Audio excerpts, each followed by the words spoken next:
O almirante Harrison Iron Will Mitchell observava através do binóculo as águas cinzentas do Pacífico Norte, onde 18 navios de sua força-tarefa navegavam em formação de batalha a 16 nós.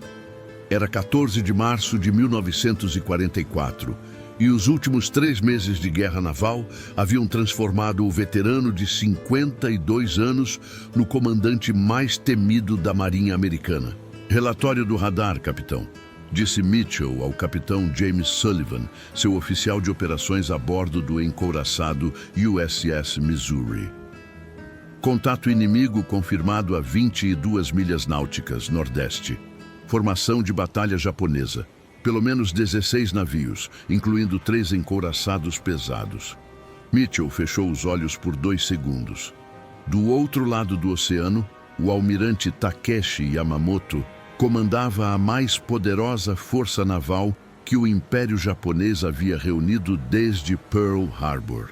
Era o confronto que ambos sabiam que definiria o controle do Pacífico Norte pelos próximos 2 anos de guerra. Ordem para toda a frota, formação de linha de batalha, encouraçados Iowa e Missouri no centro, cruzadores nas flancos, contra-torpedeiros na vanguarda. Mitchell havia dedicado 30 anos de sua vida para este momento. Graduado em Anápolis em 1914, sobrevivente de 6 batalhas navais na Primeira Guerra, estrategista responsável por 4 vitórias cruciais no Pacífico, ele sabia que sua reputação e a vida de 4.000 marinheiros americanos dependiam das decisões que tomaria nas próximas 3 horas. A 20 milhas de distância, o almirante Yamamoto observava a mesma cena através do binóculo da ponte de comando do encouraçado Yamato. Aos 48 anos, ele era considerado o mais brilhante estrategista naval do Império Japonês, veterano de Pearl Harbor e responsável por 7 vitórias navais consecutivas no Pacífico Sul. Almirante Sun, disse o capitão Hiroshi Saito. Força americana confirmada.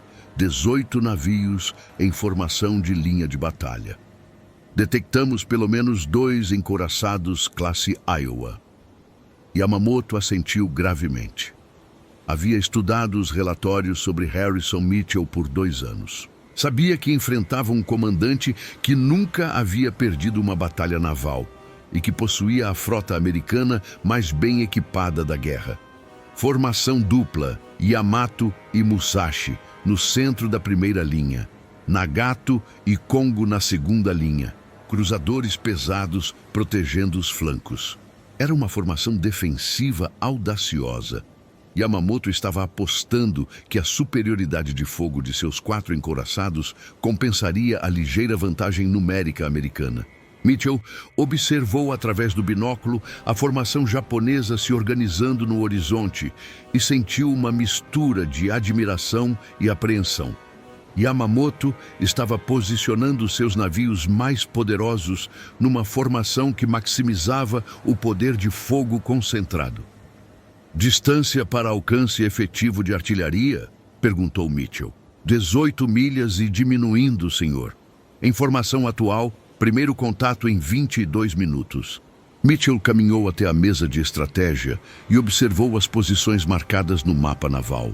2 frotas massivas, navegando uma em direção à outra, a velocidade combinada de 32 nós. Em menos de meia hora, o oceano se transformaria no maior campo de batalha naval que o mundo havia presenciado desde Jutlândia. Capitão Sullivan, ordem para todos os comandantes, preparar a artilharia principal para alcance máximo. Primeira salva coordenada a 16 milhas. A estratégia de Mitchell era simples e brutal. Usar a ligeira vantagem em alcance dos canhões americanos para causar danos antes que os japoneses pudessem responder efetivamente.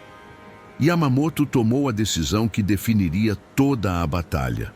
Em vez de aceitar o duelo de artilharia a longa distância, ordenaria uma aproximação rápida para combate cerrado, onde a blindagem superior de seus encouraçados daria vantagem decisiva. Velocidade para 24 nós. Aproximação direta. Preparar para combate a curta distância. Era uma aposta arriscada. Yamamoto estava sacrificando a vantagem tática de manter distância para maximizar o poder destrutivo de seus canhões pesados. Mitchell observou a formação japonesa acelerar em sua direção e compreendeu imediatamente a estratégia do adversário. Yamamoto não queria um duelo de artilharia prolongado. Queria uma batalha rápida e devastadora, onde a blindagem superior japonesa decidisse o resultado. "Senhor", disse Sullivan, "se eles se aproximarem para combate cerrado, nossos cruzadores ficarão vulneráveis aos canhões pesados japoneses." Mitchell olhou para o mapa tático e tomou a decisão mais arriscada de sua carreira: dividir sua frota. Ordem para os cruzadores Portland, Indianápolis e Baltimore. Manobra de flanqueamento pelo sudeste. Vão atacar a retaguarda japonesa enquanto eles se concentram nos encouraçados. Era uma manobra que violava todos os princípios de concentração de força naval. Mas Mitchell sabia que enfrentava um adversário que pensava exatamente como ele. Para vencer Yamamoto, precisava fazer o inesperado. Sullivan observou a ordem de flanqueamento com preocupação evidente. Dividir a frota significava que os encouraçados americanos enfrentariam sozinhos a força principal japonesa, enquanto os cruzadores tentavam uma manobra que poderia resultar em destruição completa. "Senhor, se os cruzadores não conseguirem quebrar a linha japonesa, então perdemos 3 navios em vez de 18, respondeu Mitchell friamente. "Às vezes, capitão, vencer exige apostar tudo numa única jogada." Yamamoto observou 3 navios americanos se separando da formação principal e sorriu pela primeira vez na manhã. Mitchell estava cometendo o erro clássico de dividir forças diante de um inimigo concentrado. "Capitão Saito, detectaram a manobra de flanqueamento americana?" "Sim, almirante Sun. 3 cruzadores tentando contornar nossa formação pelo sudeste." "Ignore-os. Concentre todo o fogo nos encouraçados americanos. Os cruzadores isolados serão destruídos pelos nossos contratorpedeiros após eliminarmos a força principal." Era a resposta tecnicamente correta. Yamamoto estava mantendo a concentração de força e confiando que seus navios menores neutralizariam a ameaça dos cruzadores americanos. Mitchell observou os japoneses manterem formação concentrada e sentiu uma onda de satisfação. Yamamoto havia reagido exatamente como esperado. Agora, tudo dependia da capacidade dos cruzadores americanos cumprirem uma missão quase impossível. "Distância para primeiro disparo?" perguntou Mitchell. 15 milhas, senhor. Dentro do alcance em 4 minutos. Mitchell pegou o microfone do sistema de comunicação interna e falou para toda a tripulação do Missouri. "Atenção, tripulação! Em poucos minutos, iniciaremos a batalha naval mais importante de nossas vidas. Do outro lado do oceano está a mais poderosa frota que o Império Japonês conseguiu reunir. Eles são comandados pelo melhor almirante que tem. Seus navios são blindados, suas tripulações são experientes e eles lutarão até a morte. Mas nós somos americanos, e americanos não recuam diante de probabilidades desfavoráveis. Que Deus abençoe vocês e que nossa vitória honre todos os marinheiros que morreram para nos trazer até aqui." Yamamoto fez um anúncio similar para sua frota, lembrando seus homens de que lutavam pela honra do imperador e pela sobrevivência do Japão. 12 milhas, relatou Sullivan, primeira salva em 90 segundos. Mitchell observou através do binóculo os mastros japoneses no horizonte e sentiu o peso de 3 décadas de preparação convergindo para este momento. Toda a sua experiência, todo o seu conhecimento tático, todas as lições aprendidas em batalhas anteriores se resumiam aos próximos minutos. Artilharia principal, mira no encouraçado líder japonês, salva completa. Fogo quando estiver no alcance. Do outro lado do oceano, Yamamoto deu ordem idêntica. Duas frotas massivas navegavam uma em direção à outra, a velocidade combinada que faria o primeiro disparo ecoar através do Pacífico em menos de 60 segundos. A batalha naval mais devastadora da Segunda Guerra Mundial estava prestes a começar. O primeiro rugido dos canhões de 16 polegadas ecoou através do Pacífico Norte às 14h37, quando 18 projéteis americanos cortaram o ar numa trajetória mortal em direção à formação japonesa. Mitchell observou através do binóculo as explosões levantarem colunas de água de 60 metros ao redor do encouraçado Yamato. Primeira salva. Quedas próximas sem acertos diretos, relatou o Tenente Commander Richards, oficial de artilharia do Missouri. A resposta japonesa veio 23 segundos depois. 24 projéteis de 18 polegadas assoviaram sobre as águas, e Mitchell sentiu o Missouri tremer quando 3 deles explodiram a menos de 50 metros do casco. A guerra naval mais brutal do Pacífico havia começado oficialmente. Segunda salva. Correção de mira. 2 graus à direita, gritou Richards sobre o estrondo ensurdecedor dos canhões principais. Yamamoto observou a segunda salva americana atingir o Musashi na torre número 2. A explosão matou 17 marinheiros instantaneamente e inutilizou 2 canhões principais, mas o encouraçado continuou avançando e disparando. Distância 8 milhas, relatou o capitão Saito. Formação americana mantendo curso de interceptação. Yamamoto tomou uma decisão que mudaria completamente a dinâmica da batalha. Ordenar que seus contratorpedeiros realizassem um ataque suicida com torpedos contra a linha americana, criando caos suficiente para seus encouraçados se aproximarem para alcance letal. Capitão Tanaka, disse Yamamoto pelo rádio ao comandante da flotilha de contratorpedeiros. Ataque direto contra o centro da formação americana. Velocidade máxima, todos os torpedos. Era uma ordem de morte. Contratorpedeiros, atacando encouraçados em águas abertas, tinham chances mínimas de sobrevivência, mas poderiam forçar a formação americana a manobrar defensivamente. Mitchell observou 6 contratorpedeiros japoneses se separarem da formação principal e acelerarem diretamente em direção ao Missouri. Era uma tática desesperada, mas que poderia funcionar se ele reagisse defensivamente. Capitão Sullivan mantenha curso e velocidade. Artilharia secundária, concentrem fogo nos contratorpedeiros. Artilharia principal, continuem mirando nos encouraçados. Era uma aposta calculada. Mitchell estava assumindo que podia destruir os contratorpedeiros antes que lançassem torpedos, mantendo concentração de fogo nos navios principais japoneses.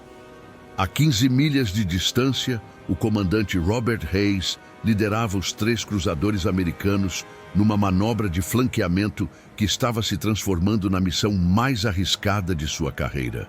O USS Portland, Indianápolis e Baltimore navegavam a 28 nós para contornar a retaguarda japonesa. Comandante, disse o capitão Morrison do Indianápolis, 2 contratorpedeiros japoneses mudaram curso para interceptar nossa formação. Hayes observou os 2 navios inimigos acelerando em sua direção e compreendeu que Yamamoto havia detectado a manobra de flanqueamento. Agora precisava decidir entre abortar a missão ou enfrentar uma força superior numa batalha que determinaria o sucesso de todo o plano de Mitchell. Formação de linha. Portland na frente, Indianápolis no centro, Baltimore na retaguarda. Preparar para combate naval clássico. A batalha principal continuava com intensidade crescente. O Yamato havia sofrido 2 acertos diretos que causaram incêndios na superestrutura, mas seus canhões principais continuavam disparando salvas devastadoras contra o Missouri e o Iowa. Mitchell sentiu o Missouri ser atingido pela primeira vez quando um projétil japonês de 18 polegadas perfurou a blindagem lateral e explodiu no compartimento de munições secundárias. A explosão matou 42 marinheiros e criou um incêndio que ameaçava se espalhar para os depósitos principais. "Controle de avarias! Todas as equipes para o convés principal!", gritou Sullivan, enquanto coordenava os esforços para conter os danos. Mitchell manteve-se na ponte de comando, observando a batalha através da fumaça e explosões. 3 contratorpedeiros japoneses haviam sido destruídos pelos canhões secundários americanos, mas os outros 3 conseguiram lançar 18 torpedos antes de serem afundados. "Torpedos na água, curso de colisão, impacto em 90 segundos", relatou o tenente Peterson, oficial de navegação. Mitchell observou as esteiras dos torpedos cortando a superfície do oceano em direção ao Missouri e tomou a decisão que salvou sua vida. Manobra evasiva de emergência, mesmo sabendo que isso interromperia temporariamente o fogo de artilharia principal. "Leme todo a bombordo, máquina toda à frente." O Missouri virou violentamente enquanto 16 torpedos passaram a menos de 30 metros de seu casco. Mas a manobra custou 2 minutos preciosos, durante os quais os japoneses concentraram fogo devastador no Iowa. Yamamoto observou o encouraçado americano receber 5 acertos diretos consecutivos e ordenar retirada com grandes incêndios e listagem severa para este bordo. Era sua primeira vitória tática da batalha, mas custara 6 contratorpedeiros e metade da munição de artilharia principal. "Almirante San", disse Saito, "interceptamos comunicações americanas. 3 cruzadores americanos estão atacando nossa retaguarda." Yamamoto virou-se bruscamente. A manobra de flanqueamento americana havia funcionado. Enquanto ele concentrava fogo nos encouraçados, Mitchell havia posicionado uma força secundária para atacar seus navios de apoio. Hayes coordenava o ataque dos cruzadores americanos contra 2 contratorpedeiros japoneses numa batalha de artilharia que transformou 15 milhas quadradas de oceano numa zona de guerra total. O Portland havia sido atingido 3 vezes, mas conseguiu afundar um contratorpedeiro inimigo com uma salva certeira na linha de flutuação. Indianápolis. Concentrar fogo no contratorpedeiro remanescente. Baltimore. Preparar para engajar cruzadores japoneses que se aproximam, ordenou Hayes pelo rádio. A informação de Saito estava correta. Yamamoto havia destacado 2 cruzadores pesados para neutralizar a ameaça americana, transformando a batalha de flanqueamento numa questão de sobrevivência para Hayes e seus homens.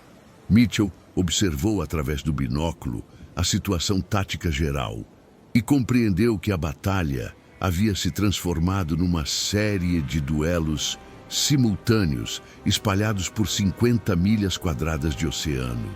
Seus cruzadores enfrentavam forças superiores. O Iowa estava se retirando com danos severos, mas o Missouri e os cruzadores remanescentes ainda mantinham capacidade de combate. "Situação dos cruzadores de flanqueamento?", perguntou Mitchell. "Último relatório. Portland danificado, mas operacional. Indianápolis em combate cerrado com cruzador japonês. Baltimore manobrando para posição de tiro." Mitchell tomou a decisão que definiria o resultado da batalha.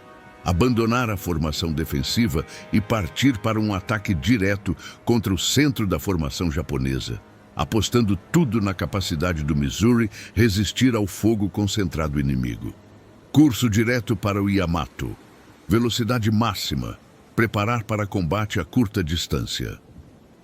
Sullivan observou a ordem com incredulidade. Mitchell estava ordenando que um encouraçado atacasse sozinho a formação principal japonesa.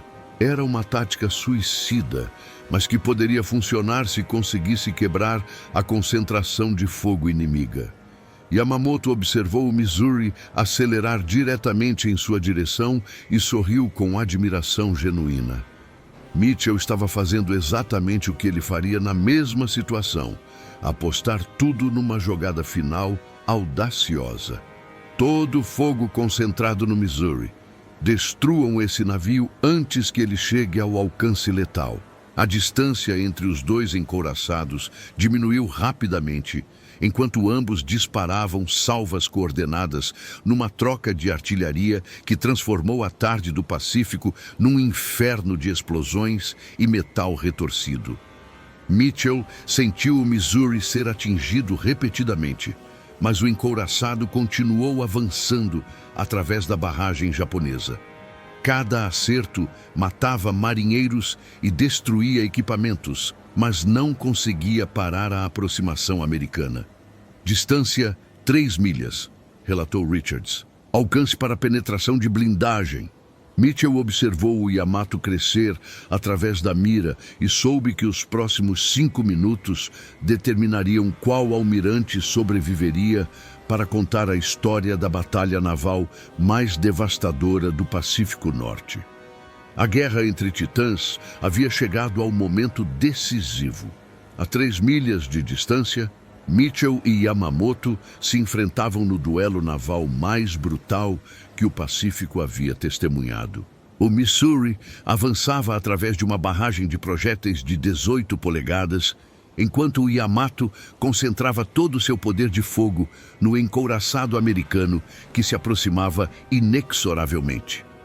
"Acerto direto na torre número 3! Gritou Richards sobre o estrondo das explosões. "Perdemos 2 canhões principais." Mitchell observou a torre de artilharia explodir numa bola de fogo alaranjada, matando 23 marinheiros instantaneamente, mas manteve o Missouri em curso de colisão. A blindagem americana estava sendo testada além de seus limites, mas o navio continuava operacional. Distância, 2 milhas. "Preparar artilharia para penetração de blindagem máxima", ordenou Mitchell, sabendo que os próximos minutos determinariam se sua aposta suicida salvaria ou destruiria o que restava da frota americana. Yamamoto observou o Missouri se aproximar com uma mistura de admiração e apreensão. Mitchell estava executando uma manobra que violava todos os princípios de guerra naval, mas que poderia funcionar se o encouraçado americano conseguisse sobreviver tempo suficiente para alcançar distância letal. "Capitão Saito, concentre todos os canhões no Missouri. Destruam esse navio antes que ele penetre nossa formação." O Yamato disparou sua salva mais devastadora da batalha.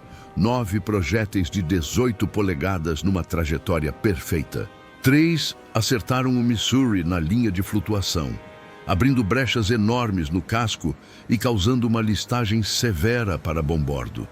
Mitchell sentiu o encouraçado inclinar perigosamente, mas os sistemas de controle de avarias conseguiram estabilizar o navio.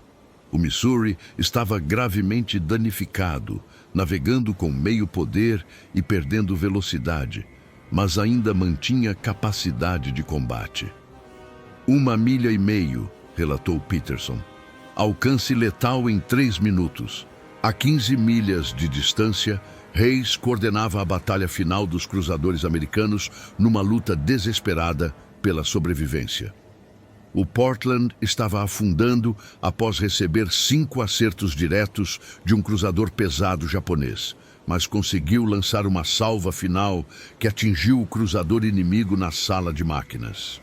"Indianápolis, retire-se imediatamente. Baltimore, cubra a retirada do Portland", ordenou Hayes pelo rádio, sabendo que estava sacrificando seu próprio navio para salvar os outros 2. O USS Indianapolis virou para enfrentar sozinho 2 cruzadores japoneses numa batalha que todos sabiam ser suicida. Hayes observou os navios inimigos se aproximarem e tomou a decisão final de sua carreira. Ramming Attack contra o cruzador líder japonês. "Toda a máquina à frente! Curso de colisão!" gritou Hayes. Era a manobra naval mais desesperada da guerra. Usar o próprio navio como projétil para destruir o inimigo. O Indianapolis acelerou para 28 nós, em direção ao cruzador japonês Takao, numa corrida mortal que terminaria com a destruição de ambos os navios. Mitchell observou através do binóculo a explosão distante que marcou a colisão entre o Indianapolis e o Takao. Hayes havia cumprido sua missão, destruindo um cruzador inimigo e permitindo que o Baltimore escapasse, mas ao custo de sua própria vida e de 300 marinheiros americanos. Comandante Hayes não responde às comunicações, relatou Sullivan com voz pesada. Mitchell fechou os olhos por 2 segundos, honrando a memória de um oficial que escolheu o sacrifício para cumprir a missão. Então voltou sua atenção para a batalha final que decidiria o destino de ambas as frotas. Distância: 1 milha. Preparar para combate cerrado. Yamamoto observou o Missouri se aproximar da formação japonesa e compreendeu que Mitchell havia conseguido o impossível: quebrar a concentração de fogo japonesa e forçar um combate individual entre encouraçados. Era exatamente a situação que queria evitar, mas não tinha mais escolhas táticas. Preparar para combate a curta distância. Todo o fogo no Missouri. A 800 metros de distância, os 2 encouraçados se enfrentaram numa troca de artilharia que transformou 1.000 metros quadrados de oceano numa zona de destruição total. Projéteis de 16 e 18 polegadas cortavam o ar numa cadência mortal, enquanto ambos os navios sofriam danos catastróficos. Mitchell sentiu o Missouri tremer quando uma salva japonesa acertou a ponte de comando. A explosão matou o capitão Sullivan e 8 oficiais, deixando Mitchell temporariamente ensurdecido e ferido por estilhaços na face e braço direito. Comandante Richards, assuma o comando da artilharia, gritou Mitchell, limpando sangue dos olhos enquanto continuava coordenando a batalha. Richards assumiu o controle dos canhões principais e ordenou mudança tática. Em vez de salvas coordenadas, fogo contínuo individual para maximizar a cadência de tiro. Era uma estratégia arriscada que sacrificava precisão por volume de fogo. Yamamoto observou o Missouri mudar para fogo rápido e compreendeu que Mitchell estava apostando tudo numa troca brutal de artilharia, onde venceria quem resistisse mais tempo. Era o tipo de batalha que favorecia a blindagem superior japonesa, mas também expunha o Yamato a danos acumulativos. Fogo contínuo. Destruam esse navio americano. Por 12 minutos, os 2 encouraçados se bombardearam mutuamente numa distância que permitia que cada projétil penetrasse as blindagens inimigas. O Missouri sofreu 17 acertos diretos, perdeu metade da tripulação e navegava apenas com máquinas auxiliares, mas continuou disparando. O Yamato recebeu 23 acertos americanos, teve 2 incêndios descontrolados na superestrutura e perdeu a torre de artilharia número 2, mas manteve capacidade de combate superior. Mitchell observou o Yamato através da fumaça e percebeu que o encouraçado japonês estava vencendo a troca de artilharia. O Missouri não resistiria mais 5 minutos de combate cerrado. Era a hora da jogada final. Último torpedos disponíveis. Curso de colisão. Preparar para impacto, ordenou Mitchell. Era sua última cartada.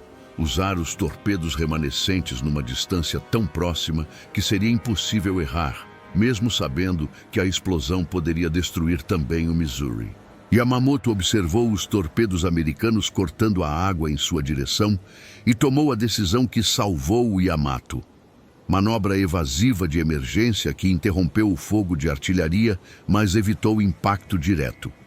2 torpedos erraram por menos de 10 metros, mas o terceiro atingiu o Yamato na popa, causando uma explosão que destruiu o sistema de direção e reduziu drasticamente a velocidade do encouraçado japonês. Mitchell observou o Yamato perder capacidade de manobra e ordenou a manobra final.